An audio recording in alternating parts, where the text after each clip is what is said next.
So children, now we will discuss about uses of neutralization reaction. Uses of neutralization reaction का मतलब है कि neutralisation reaction किस तरह से हमारे लिए यूज़फुल है, वो किस तरह से हमारे एवरीडे लाइफ में यूज़ हो सकता है, उसके बारे में हम पढ़ेंगे. Okay, it is used in the treatment of ant sting. जब आपने देखा होगा स्टिंग करती है, जब डंक मारती है, तो उसमें क्या होता है, some people are highly allergic to ant sting as it releases formic acid. It is neutralized by rubbing moist baking soda or calamine solution which contains zinc carbonate on the affected area. ठीक है, तो and string जब एंग sting करती है तो क्या होता है, वो क्या रिलीज़ करती है, फॉर्मिक एसिड रिलीज़ करके हमारे बॉडी में इंजेक्ट करती है. ठीक है, जिसकी वजह से हमें जलन महसूस होती है. ठीक है, तो उस जलन को कम करने के लिए हमें वहाँ पर कुछ बेसिक चीज़ लगाना पड़ेगा. तो बेसिक चीज़ में हमारे घर में बेकिंग सोडा होता है, ऑलमोस्ट सबके घर में होता है. तो आप क्या कर सकते हो, बेकिंग सोडा को हल्का सा मॉइस्ट करके, गीला करके, अब उसके ऊपर यदि आप रब करते हो तो वो आपको बहुत रिलीफ देगा और उसका जो फॉर्मिक एसिड की वजह से जो जलन आपको हो रहा है वो ख़त्म हो जाएगा. या आप कैलामाइन सॉल्यूशन यूज़ कर सकते हो. कैलामाइन सॉल्यूशन जो होता है वो एक तरह का क्रीम है, या क्रीम में भी पाया जाता है, जिसमें जिंक कार्बोनेट होता है. यदि आप उस अफेक्टेड एरिया में लगाते हो तो क्या होगा, आपको बहुत रिलीफ होगा और आपका पेन जो होगा ख़त्म हो जाएगा. राइट, तो इस तरह से इस रिएक्शन, न्यूट्रलाइजेशन रिएक्शन का इस्तेमाल हम एंट स्टिंग से बचने के लिए कर सकते हैं. Right, and in the treatment of indigestion, हमारे इनडाइजेशन की ट्रीटमेंट में भी न्यूट्रलाइजेशन रिएक्शन का बहुत बड़ा रोल है. कैसे, hydrochloric acid secreted in the stomach help in the digestion of food. आपको पता है कि हमारा स्टमक जो है हाइड्रोक्लोरिक एसिड सेक्रेट करता है. ठीक है ना, और हाइड्रोक्लोरिक एसिड क्या करता है, हमारे फूड को डाइजेशन में हेल्प करता है. However its excess secretion could leads to acidity. लेकिन यदि हमारा स्टमक एक्सेस एसिडिटी रिलीज़ करने लग जाता है तब हम कहते हैं कि उसको एसिडिटी हो गया. ठीक है, यदि आपको एसिडिटी हो जाता है मतलब वो हाइड्रोक्लोरिक एसिड ज़्यादा रिलीज़ कर रहा है, ओवर रिलीज़ कर रहा है. ठीक है, तब हमारा क्या होता है, इनडाइजेशन हो जाता है. इनडाइजेशन मतलब फिर हमारा भोजन हमारा ठीक से पचता नहीं है. ठीक है, मतलब कि बॉडी में या स्टमक में कह सकते हो एसिड ज़्यादा बन जाता है.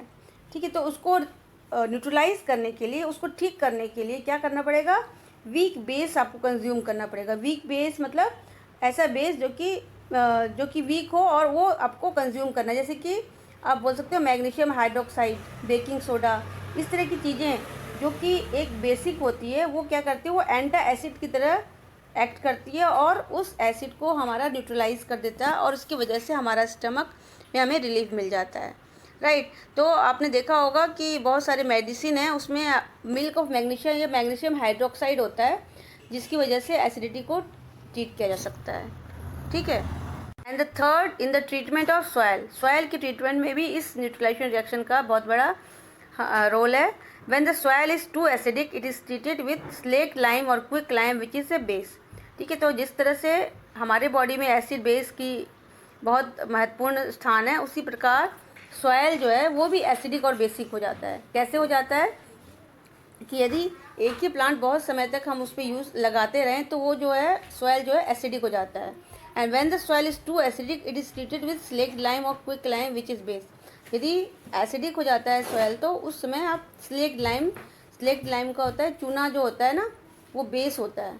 ठीक है, और क्विक लाइम जिसे कैल्शियम ऑक्साइड कहा जाता है, कैल्शियम और ऑक्सीजन के मिलने से बनता है कैल्शियम ऑक्साइड जो कि बेस है, और स्लेक्ट लाइम कैल्शियम हाइड्रोक्साइड है. ठीक है, जो कि बेस है. And it is treated with organic matter such as fertilisers that are obtain from vegetable और fruits as they are acidic in nature. और फिर क्या कहता है, उसको डाला जाता है जिसकी वजह से जो है सॉयल जो है न्यूट्रल हो जाता है, न्यूट्रलाइज हो जाता है, उसका एसिड ख़त्म हो जाता है. और इसके अलावा मैन्योर भी यूज़ कर सकते हो. मैन्योर जो कि ऑर्गेनिक मैटर से मिलता है, ऑर्गेनिक मैटर जैसे कंपोस्ट होता है ना, जो वेजिटेबल और फ्रूट्स के वेस्ट से बनता है मैन्योर, वो भी डालते हो. तो क्या होता है, यदि बेसिक है आपका सॉयल तो वो उसको न्यूट्रलाइज कर देता है और जो है सॉयल का जो है नेचर ना एसिडिक रहता है ना बेसिक रहता है, न्यूट्रल रहता है. ठीक है, जिसकी वजह से प्लांट अच्छे से ग्रो करता है. Right, and the fourth uses of neutralization reaction is in the treatment of sewage waste.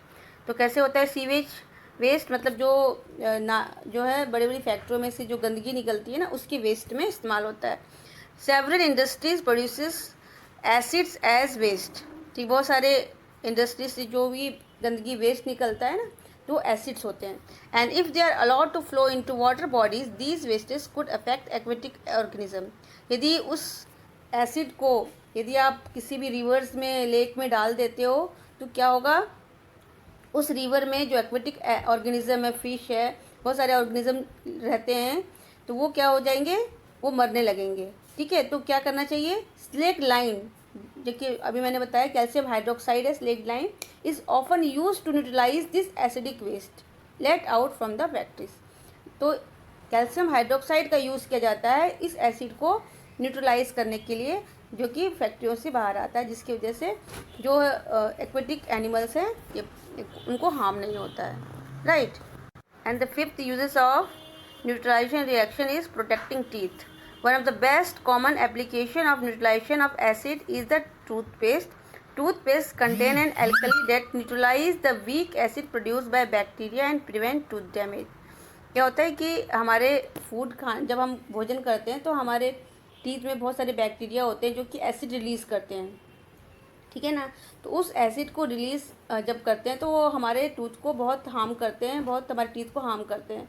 तो उसको न्यूट्रलाइज करने के लिए बहुत सारे टूथपेस्ट में, ठीक है, एल्कली डाला जाता है, बेस डाला जाता है, जिसकी वजह से वो एसिड जो है वो न्यूट्रलाइज हो जाता है, जिससे कि हमारा जो है टूथ डैमेज नहीं होता है। Understand acid rain. What is acid rain? When the rain water has increased amount of acid in it, it is called acid rain.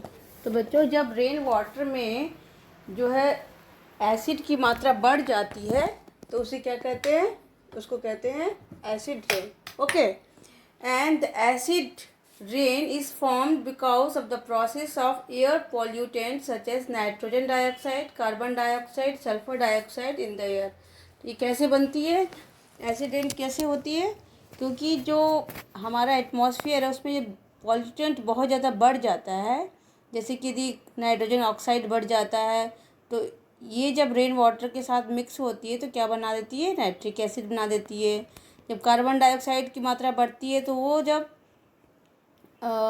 Rain water के साथ मिक्स होती है तो वो कार्बोनिक एसिड बन जाती है। एंड जो सल्फ़र डाइऑक्साइड जो है, यदि वो रेन वाटर के साथ मिक्स होती है तो क्या बन जाती है, सल्फ्रिक एसिड बन जाती है। तो ये पॉल्यूटेंट जो हैं, जो एयर के पॉल्यूटेंट है, वो रेन वाटर के साथ मिक्स होके एसिड फॉर्म करते हैं। Okay, and these pollutant mix with rain water and form acid such as nitric acid, sulphuric acid, carbonic acid respectively.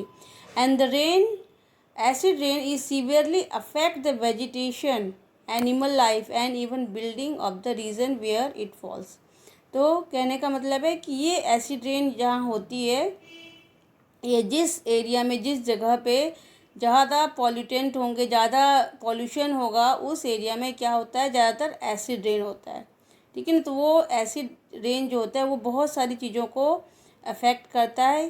कैसे अफेक्ट करता है, यदि आपका क्रॉप लगा हुआ है तो क्रॉप्स जो है वो ख़राब हो जाएंगे। यदि एनिमल्स हैं तो यदि सी एनिमल्स या रिवर में एनिमल्स या फिश हैं तो वो मर जाएंगे, है ना। और जो हिस्टोरिकल बिल्डिंग्स वगैरह होते हैं, जो जैसे मार्बल वगैरह के बने होते हैं, तो उनमें भी वो भी करोड हो जाते हैं, वो भी डिस्ट्रॉय हो जाते हैं, राइट। आप देख सकते हो फिगर में किस तरह से फैक्ट्रीज में सल्फ़र डाइऑक्साइड SO2, फार्मूला उसका क्या है सल्फ़र डाइऑक्साइड का, SO2 है, नाइट्रोजन डाइऑक्साइड NO2 है, वो कैसे किस तरह से निकल रहे हैं। और फिर वो पॉल्यूटेंट जो है क्लाउड के साथ मिक्स होके रेन वाटर में कन्वर्ट होके फिर धरती पे आ रहे हैं, जिससे बहुत सारे जो है प्लांट्स और एनिमल्स जो हैं उनको हार्म हो रहा है, right. Hope you understood, and with this our chapter is over. We will discuss and another chapter in next video. Till then, bye bye, thank you.